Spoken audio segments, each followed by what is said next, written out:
అస్సలు అబద్ధం చెప్పొద్దు, ఖచ్చితంగా నిజమే చెప్పాలి మీరందరూ. ఎంతమంది మీలో నాలాగే ఈ సంక్రాంతి గాజులు కీడు ఇదంతా ఉత్తదే, గాజుల సేల్ కోసం అట్లా పెట్టిళ్ళు, ఎక్కడ పనిలేదు నేను వేసుకొని అని అనుకొని లాస్ట్కి ఏదో ఒక నిమిషంలో ఇన్ఫ్లుయెన్స్ అయ్యి అదే ఈజీగా బెండ్ అయిపోయి రెడీ అయ్యి నాలాగా బయటకు వెళ్ళి గాజులు వేసుకొచ్చుకున్న వాళ్ళు ఉన్నారా? కమెంట్ చేసి చెప్పండి.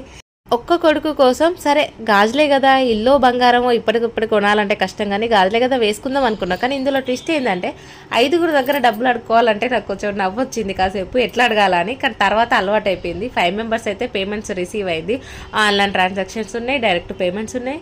అంత డబ్బు మాత్రం అయిపోలేదు. నేను డీటెయిల్గా ఫుల్ వ్లాగ్లో అప్లోడ్ చేస్తాను, చూడాలంటే మన ఛానల్ని సబ్స్క్రైబ్ చేయండి. ఈవినింగ్ వరకు వస్తుంది వ్లాగ్. ఎలా ఉన్నాయి గాజులు, బాగున్నాయా? ఇవన్నమాట 5 రంగుల గాజులు, నాకైతే భలే నచ్చినాయి.